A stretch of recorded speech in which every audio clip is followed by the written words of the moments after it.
ఈరోజైతే మనం కంచిలో ఉండే కొన్ని ఫేమస్ గుళ్ళు చూద్దామని కంచికొచ్చేసినాము. మనం పొద్దున్నే స్టార్ట్ అయితే ఈడికొచ్చేసరికి 11 అట్లా అయిపోయింది. సో, ఫస్ట్ అయితే ఇంకా ఆలస్యం చేయకుండా అమ్మవారి కంచి కామాక్షి అమ్మవారి గుడికైతే వచ్చేసాము. అష్టాదశ శక్తి పీఠాల్లో ఒకటైన అది కంచి కామాక్షి అమ్మవారి టెంపుల్ అనమాట.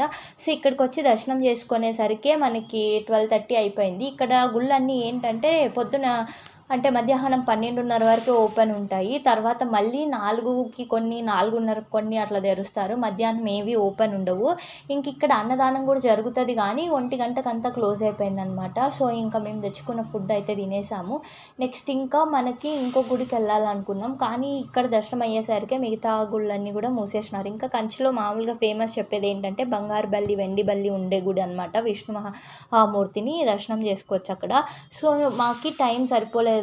అంటే మేము మధ్యాహ్నం అయిపోయింది కదా! అక్కడ దర్శనం చేసుకునేసరికి ఇంకా మళ్ళీ ఇంకా 2 టెంపుల్ చూడాలంటే కుదరలేదు. సో, మేమైతే ఈసారి వెళ్ళినప్పుడు ఆ బంగారు బల్లి, వెండి బల్లిని దర్శనం చేసుకోలేకపోయినాము. నెక్స్ట్ ఇంకేంటంటే మాకు చాలా టైం ఉంది. ఇంకా 4:30కే తెరుస్తారు. నెక్స్ట్ వచ్చి మేము ఏకాంబరనాథ టెంపుల్‌కి వెళ్దాం అనుకున్నాం. అదే పృథ్వీలింగం ఉండే ప్రదేశము. సో, ఇంకా అక్కడ వెళ్ళడానికి ఇంకా టైం ఉంది కదా! అసలే మనకు కంచి అంటే చాలా ఫేమస్ పట్టు చీరలు. సో, ఆ పట్టు చీరలు ఏవన్నా నచ్చితే కొందాము అని వెళ్ళామనమాట. ఒకటి హ్యాండ్లూమ్స్‌దని ఉండిందనమాట.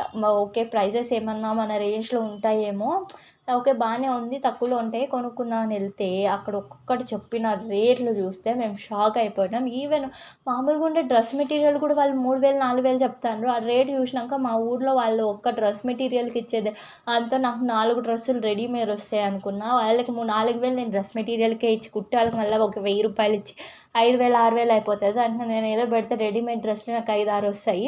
ఇంకా అట్లా చూసి ఇంకా వాళ్ళకి టైం వేస్ట్, మాకు టైం వేస్ట్ ఎందుకులే అని గమ్మున వెళ్ళిపోయినాము. తర్వాత ఒక 4:30 వరకు అట్లా వెయిట్ చేసినాము. తర్వాత మేము ఏకాంబరేశ్వరుని దర్శనానికైతే వెళ్ళాము. ఇంకా మేము అక్కడికి వెళ్ళి వెయిట్ చేసి తర్వాత కొంచెం సేపటికైతే తీసినారనమాట. సో, ఈ ఏకాంబరనాథ టెంపుల్ గురించి చెప్పడానికి చాలా అంటే చాలా విశేషాలు ఉన్నాయి. ఈ టెంపుల్ అయితే 25 ఎకరాస్‌లో ఉందంట. అండ్ ఇక్కడ ఉండే గోపురాలు వచ్చి ప్రపంచంలోనే అత్యంత ఎత్తైన గోపురాల్లో ఒకటనమాట. ఇంకా ఈ ఆలయ నిర్మాణం ఇవన్నీ చాలా చాలా విశేషతలున్నాయి. ఈ గుడి యొక్క కంప్లీట్ చరిత్ర, కంచి కామాక్షి అమ్మవారి యొక్క గుడి కంప్లీట్ చరిత్ర నేను ఆల్రెడీ వీడియోస్ చేశాను మన టెంపుల్ సిరీస్‌లో. ఎవరైనా మిస్ అయ్యుంటే అవి చూసేసేయండి. నేను ఇక్కడ వీడియో కింద కూడా ట్యాగ్ చేస్తాను. ఇంత కష్టపడి చెప్పినందుకు మీకు వీడియో నచ్చినట్లయితే ఒక లైక్ చేసి ఛానల్ సబ్స్క్రైబ్ చేసేయండి.